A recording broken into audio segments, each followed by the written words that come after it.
So you're sitting in front of the chessboard, looking at your pieces, and wondering if I should move e4 or d4 or knight c3 or anything.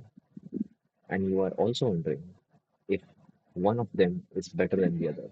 And you're thinking, if I knew this beforehand, would it help me in the game?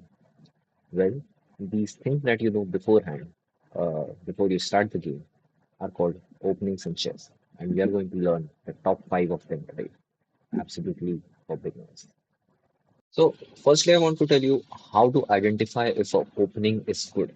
See, there are three criteria of identifying it. Every good opening should satisfy these three criteria. The first one is that it helps you in developing the piece.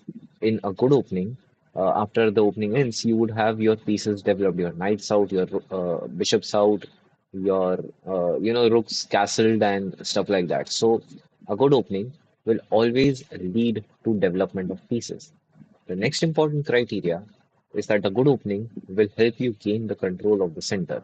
So the central squares, the e4, e5, d4, d5 squares are crucial to the game. And if your opening helps you in controlling them, then that opening is really good. And the third and the last thing that a good opening should have is safety, the safety of the king. So after a good opening ends, your king will be safe, mostly inside a castle. And the structure will be well defined such that you won't be attacked immediately. The opponent will have to struggle to even find a check. So the first opening of the day would be Rico Piano. I used to play this a lot as a kid, and simply because it was very simple to play, and I'm sure you'll find that too. So it begins with the classical moves of the e pawns out, the knights out, and white tries to bring the bishop out as well, developing pieces rapidly, and black does the same. So this is the main opening of Guigo Piano, and we can easily see that it follows all three of our good opening criterias. So let's revise. What were they? They were that we should control the center, we should develop the pieces, and the opening should make the king safe. So we have developed the pieces. The knight is out, the bishop is out. In the next move, the knight might be out, and so pieces are developing rapidly. We are controlling the center. This square is controlled. This square has a piece. Of course, it is defended, but yeah, this square is also controlled. So we have central control as well. And in the pretty next move, we can castle.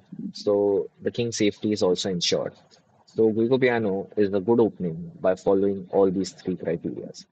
Now we'll see the main line that follows this particular opening and the variations around it. Well, this opening was really crazy if White wants to take it crazier. So in this particular position, White has a lot of moves, but the pretty famous one of them is c3. Why? You can already see. White wants to attack the d4 square. White wants to take control of it, and you can see that this pawn, this bishop, this knight is controlling it already. White plans to put a support there, then try to exchange it because your knight is there, your pawn is there, eventually your queen will be there after the b pawn is exchanged off. So you do this, but as black just thinks, oh, this is not an issue. We already have three, and this white pawn is already, supportless. So why not just develop my knight? So this is a pretty standard line after the Guigo piano. And in this scenario, white could make the move d4. Now the move d4 is a little aggressive because now a lot of things can happen. So, for example, if you were playing the game, you might think that taking the pawn on d4 is a very natural option. Well, you should definitely take it. But if white decides to take it back, then you might expect there will be a lot of exchanges and the board will be clear very soon. But black has one more trick up his sleeve. Black can give this check. And in this check, the game changes a lot because now you are not exchanging pieces, but you are trying to defend your king. Moving your king is not an option, castle will be lost. So you have two solid options. One is defending with the knight, and one is defending with the bishop.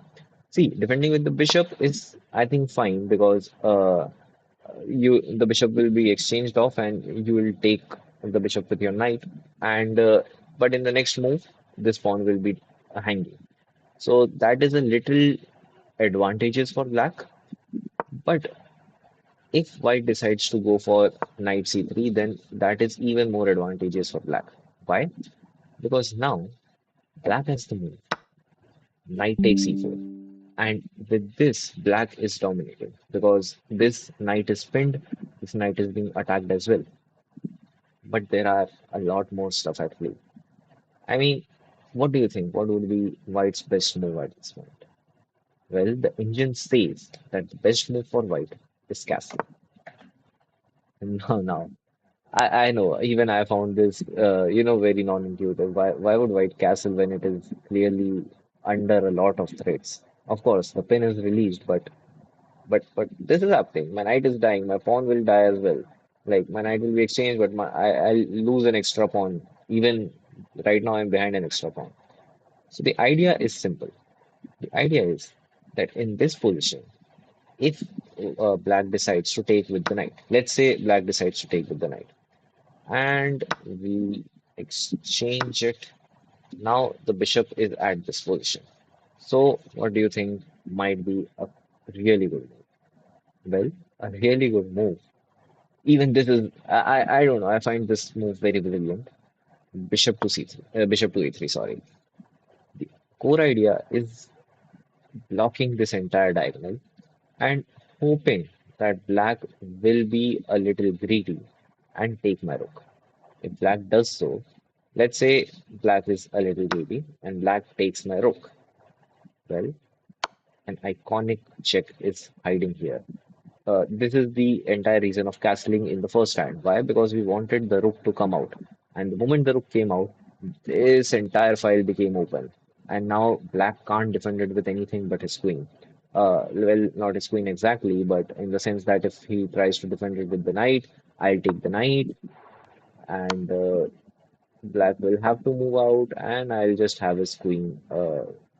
Not even the queen. I'll go here, and it's a mate. It's a mate eventually. So you can see that this opening, which just started, is now even ending the game. So the Guigo piano is really dynamic, but only if black decides to be greedy. What if the game went in a different direction? Let's look at that. So yeah, we were here and we decided to castle. What if black decides to take with the bishop first? Let's say this happens, and then this happens, and then this happens. In this scenario, our queen is hanging. Sorry, our queen is hanging. You can't really keep your bishop on the a3 file now because the queen will die, and the checkmate eventually won't be possible. So there is another really good move here, and that is queen e1 check. Because now, uh, the only good move that the engine says black has is knight to e7, blocking it, preventing any further checks from this bishop. Because if the king would have moved, then we could have gone to bishop a3. And at this position, we could just take the knight, and we are up in the game. We have a knight in exchange of two pawns. But if black decided to do something else, even then we'll take the knight, and we are really at a good position in the game. So yeah, this was the main line that if black, yeah.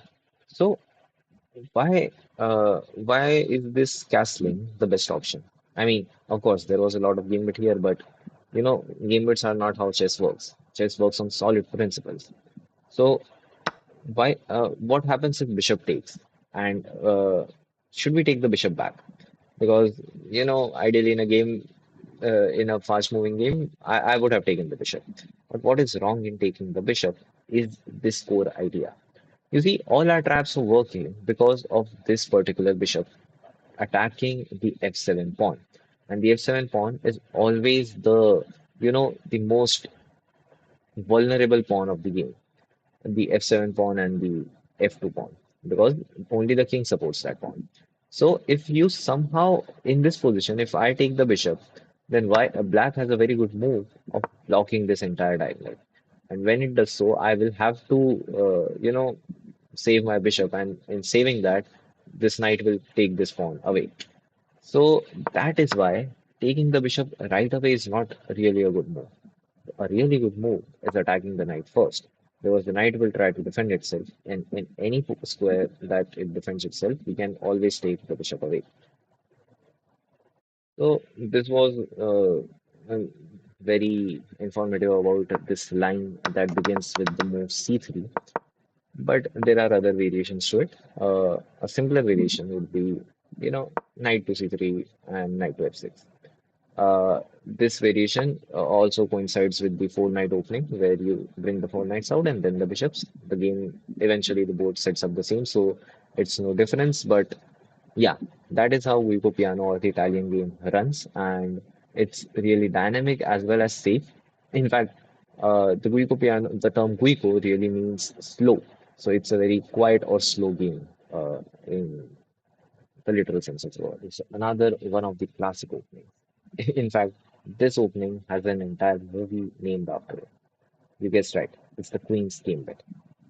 So one of the great facts about this opening is that it begins with the move d4. If I was black, I would have been a little startled by the fact that white chose to move d4. I would have been very much more comfortable with e4, but that's the great fact about it. It begins with a little startleness to it. And black, of course, replies with d5. Now, in this position, white makes the move c4. And this is the game bit part of it. You are allowing black to take your pawn for free. Of course, it's not free because then it would not have been a game bit. But yeah, we'll see the main lines of Queen's Gambit, especially the two of them, Queen's Gambit accepted and Queen's Gambit declined. A little change of surveys. So yes, we are discussing about the Queen's Gambit, and this is the position Black is in right now. Black has been offered a free pawn. Of course, it's not free, but the rest of the game depends on whether Black take this pawn. So if Black decides to take this pawn, it's called Queen's Gambit accepted. So let's just say that Black took this pawn. So this is the third most popular variation of Queen's Gambit. The other two are Queen's Gambit decline and slab defense, which we'll look up to. But currently, we are assuming that Black has taken this pawn. But as white, why did you play this move in the beginning itself? Like, why would you offer your pawn? You offer your pawn because of the three main pillars of opening theory. In fact, the first one of them, to get control of the center. So now, now that this pawn is out of picture, this square is safe to move to, but we won't yet move to this square. But we know that we have cleared black mostly. We'll go for this particular move. Why? Because I want to ensure that black does not come to my e5 square. So in general, the best move for white is to go for knight to f3, and usually black responds with e6. Why? Because it's a good opening move. It opens this bishop line. I can't really bring my knight out here, although I would not want to. Um, and now there are a lot of moves that white can play. For example, white can attempt to take this pawn back by playing e3, so that this bishop line opens up, and black could try to save the bishop, sorry, save the pawn, and there are variations of doing it. For example, instead of moving for e6, black might have tried to go for a6. Now, this particular move, this variation is called the alpine variation, where black tries to, get not waste the opportunity of having an increase in the pawn. So it will try to save this pawn by whatever means it can, but on the other hand, it will lose position in this game. So yes, this is how mostly the Queen's Gambit accepted version goes. And yeah, you could play this move, and then try to save this pawn, but this pawn will eventually go. So this is why white is always at an advantage when you play Queen's Gambit accepted. Why? Because I can always take this. Sorry, black might have a move or so. But yes, what happens is that this pawn structure is really important. Now white has an absolute central control, and it has three connected pawns. So black would, of course, try to break this structure, and how it does so is by playing c5, so that you tend to exchange. but white would usually not exchange on the first hand. It will wait until black attacks and then it takes with the knight or something. So yes, if you are black, I advise you not to accept the queen's gambit. But if you do, then you have an advantage of a pawn, which white will eventually take anyways. So yeah, it's not really advisable to go for accepted queen's gambit. Of course, once we have discussed queen's gambit accepted, the obvious next step is to discuss queen's gambit declined. So there are mainly two methods of declining this sacrificial pawn, and that is by making the move e6 or by making the move c6. If you make the move e6, it is traditionally called queen's gambit decline, whereas if you make the move c6, it is traditionally called the slab defense. So we'll discuss both of them, but for now, let's go on with the queen's gambit decline. So when you do this particular move, white has a lot of options to go about, but the most famous one of them is knight to c3. Now, why is that? Because you want to attack this particular pawn and you want to threaten this, and it's also a developmental move, right? But why was this move important? E6. It was firstly important to help this pawn, but secondly, it helped open us this diagonal so that even if this knight tries to come here, I can at least pin this bishop. But on the other hand, we have this disadvantage. And light square bishop is now trapped. It can't really come out in a single move, right?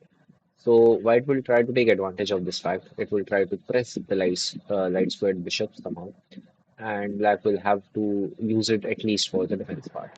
So to save this particular pawn, whenever white moves this thing, black will have to come in defense.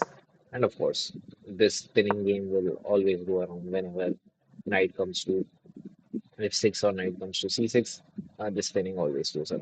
And then black would usually respond with an e7. And of course, white will try to develop even more and it will be here. So the core idea here is that since black has not raided, I still want the control of the center, right? And right now I have just these two squares under my control, but I want more of them, and I'm hoping that black will exchange this, and then I'll eventually move out and then take this black pawn with my bishop and have the control of the center. But a smart black player would not do this. Smart black player would hold off this trade until and unless there is some kind of advantage. Even a tempo advantage is fine. But this trade won't be done until black is getting something out of it. It won't so easily sacrifice the center. So we were discussing Queen's game with decline, and we came up with a major problem in that. That whenever white plays e6, the slight squared bishop is now blocked. So, solution to that problem and to one more important problem, I'll just show you the important problem first. See, whenever you are, let's say that I declined this, and then white made some, sorry, not this move. White made some moves, and white made this move. So now, what's the threat here?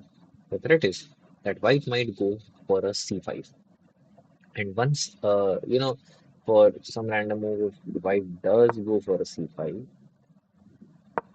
then it's a problem because now the wall is so strong that it will your black will have a hard time breaking it. Thus, to prevent all of this, and even while the wall will be strong, and then a pawn push further is a problem if the knight was not here. So to solve all these problems, we have the slab defense. The slab defense says, let's just go c6. The same task is done. We have still defended this pawn on d5, and we have not yet blocked the path for this guy. So the light squared bishop is free. I can't really advance my pawn onto the queen side. So black is relatively safer in this position than in queen's game with decline. The continuation of this is pretty complicated, but white usually can go for, the game would go around knight f3, knight f6, or it could also go around knight c3, knight f6 as well. So yeah, the slab defense maintains balance on both sides, and it is generally considered the best reply for white trying out the queen's gambit. This time, I'm not going to show you the opening from the white's perspective. I'm going to show you it from the black's perspective because it is a defense opening. It is one of the most famous openings in chess, and it helps you counter the famous e4 move. The name is Sicilian defense. Okay, so, what is the Sicilian defense? It counters the second most famous move by White, that is the e4. And for the Sicilian defense, you decide to go c5. This is the basic move of Sicilian, where you reply for e4 with a c5, and the idea is still the same, controlling the center, right? So you are controlling the d4 square, but in the non-classical way of playing e5. Now, there are many advantages to it, and we'll see how the Sicilian defense goes along. Okay, so here's the key idea of this defense. What you're trying to do is you're trying to prevent the move d4. So this is your way of controlling the center. But since white has already moved for e4 and it can't really go with the d pawn, the next obvious move for white would be to bring out its knight. So white does so by going for knight f3. Now, as black, you have mainly three options. Option A is to go for e6, option B is to go for d6, or option C is to go for knight c6. And all these three options lead to what is called an open Sicilian game, where it goes really complicated and is not much covered in the theory itself. Okay, so at this point, there are a lot of methods in which the game could proceed. But here's the key idea, right? Since white has already defended this d4 square, white's immediate next move would be for pawn to come to d4. So one move for black could be to just come to knight c6, but still white will proceed with the same idea. And if it does so, it is advisable to take this. Why? Because you move this c pawn intentionally so that you can try to take the center from white, and white will definitely take this pawn back. But here's the idea: do not take this knight back. Uh, this is something that as beginners we tend to do a lot. We try to trade off pieces whenever available, but op- an option to not trade is also there at all times. So you could just sit here, relax, not take this knight, let this white knight come to you because, sorry, yes, let this white knight come to you because if you go there, then it will have the tempo of attacking with the queen, and then none of your pieces will be developed, while a pawn and a queen will be out, and you will be a little in trouble. Instead, what you could actually do is try to form this dragon. This is good enough. You could come here, try to place your bishop here later, and that will throw the white knight off. There are other options to think about as well. But here is the main idea. See, since you have already moved this c pawn, you can't really long castle this side now. So the only option for you is to short castle. But since you have moved the c pawn only, that means that white has a lot of space here. Eventually, the queen will come out, the bishop will attack here. So the Sicilian in the in this section of the game where king safety is concerned is a little less reliable simply because you have uh, eliminated one option of castling completely, and even the other side where you are castling, white has slight advantage because you don't have any pieces out here right now.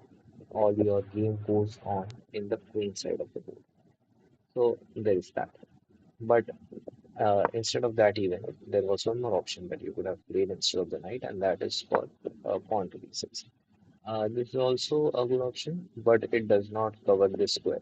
So whenever this pawn will come up, the knight can still come here, but even without any attack also. And what was the third option that we discussed? That was to go for e6. Now again, the idea is pretty clear that firstly you are saving this pawn. Secondly, you are trying to make the move d5. But again, white has the same reply for all of them. The reply is d4 because all white wants is the central control, and you are giving it by trading this pawn off. Also, trading this pawn off is beneficial because the c pawn in itself is not very useful, but when you trade it for a central pawn of the white, it's your benefit. Why? Because they don't have that much central control now with the knight. They had more control with the pawn itself. Well, you have seen three openings now, and you have quite realized that for all these openings, you need to kind of remember what moves follows what. For example, if I was playing the queen's game, right, then it depends on the black as well as to what my next move will be. If he tries to play queen's game in decline, then I'll have to go in that direction. If he tries to play the slab defense, I'll have to go in that direction. For queen's game, it accepted the direction is totally different. But there are a few openings which do not require this remembrance. And this is my favorite one of them, the King's Indian attack. All right. So the speciality of King's Indian attack is that only. You don't need to remember what black is moving for the movement of white. Of course, for any, you can't just blindly go and pre-move every single move, but more or less the line remains the same. And here's the line. You'll try to develop this knight first, then push this pawn and fianchetto shadow this bishop. Your entire aim is to just, castle as early as possible. So knight out, this pawn out, bishop out, castling, then maybe the pawn d3, uh, and knight to this position. So, and it does not really matter as to what white is moving in, as to what black is moving in the initial phases. For example, if I go just like this, black might go like this, I can go like here, and whatever black is developing, I'm what I'm saying. Okay, and also this does not follow our core principle of good openings. Why? Because we are not directly controlling the center. We have never really moved e4 or d4, but we are trying to control center from the flank side. So these openings are rather called the flanking openings because what you are doing is you are not pushing a pawn there, but you are trying to take control of this diagonal of these squares from a far off distance. So you have still the control of these center, but yeah, black has definitely more control because black is visibly present there. So yeah, the game might go like this, where the black is just developing. Yes, so this is how it goes. You can castle and whatever, really whatever black does. You can always play this King's Indian attack in this variation. So the King's Indian attack is basically building a structure out of the game. Black will of course develop, but it, you don't really care about what particular move black is doing unless it is obviously threatening to you. So yes, and even see these two knights when they are supporting each other, they are a really good pair to play with. And then, so this is how the King's Indian attack is set up. Also, the game might move in different directions, as in you might try to take control of this diagonal by moving this knight out somewhere. But currently, since this pawn is here, you really won't. And the other option would be to have this other fianchetto with this bishop. So yeah, that is a possibility. And one of the main possibilities is also to just play e4 finally, to trade off the pieces to open up the central square because you are all now saved up. This rook might come up because this knight has not come up yet. So if exchanges happen, then this file is open and you can throw black under a check. So the King's Indian attack does give you a lot of flexibility while ensuring that you don't have to remember a lot of moves because it does not really matter what black is moving. You can just go on and do your attack. So here's the last opening for the day. And the name is Rui Lopez. So this opening begins similar to the Italian game. It begins with d4, e5, and knight f3, uh, knight c6. But instead of going for bishop d4, bishop c4 this time, white decides to pin this knight, even though it is not yet pinned, but we stick to stand there. And from here, a lot of games can happen. For example, one particular move for black is to try to push out this bishop. So this is called the Morphy's opening, where the move a6 is really common. And in general, white decides to go for like hold on to this knight. But here, white can fall into the Noah's Ark trap, which I just read on the internet. And what it is essentially is that black will try to, you know, trap this bishop on on its own queen side by making these moves and then go for c4, c5 and c4, such that this bishop is blocked and it will eventually be trapped. So there is that, but there are more lines to it. Another way black would have responded is that while white went behind onto bishop e4, uh, black could have had a different kind of move because it knows that a good opponent might not fall in the trap that bishop is trapped. So, yes, black might go for knight f6, developing. And if white goes for knight c3, then it's another variation of the four knights game only. So, yeah, this at this point, I would like to introduce you to some a term called transposition.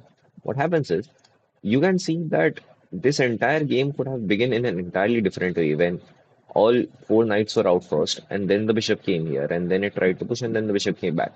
So a lot of openings might just transpose into one another. For example, here the four knight game, sorry, the Roy Lopez has transpositioned into one kind of four knights game. So knowing a lot of openings is also beneficial because at one point or the other, they might collide or converge into the same position. Because at this point, you don't know what the history has been. You can just play the game from here. So yeah, there is that.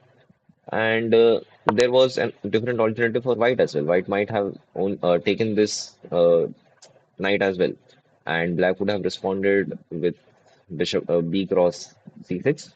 Why? Because they don't want to give up this central pawn yet.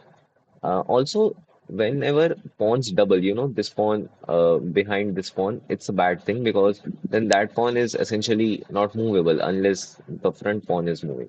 So pawns diagonally are very well suited, but not very well suited parallelly.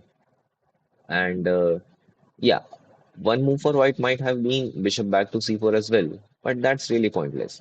Can you think why? Because I could have just gone for bishop to c4 in my one single move. Why would I go here, then allow black to make one move and then come back and then make no move in total at all?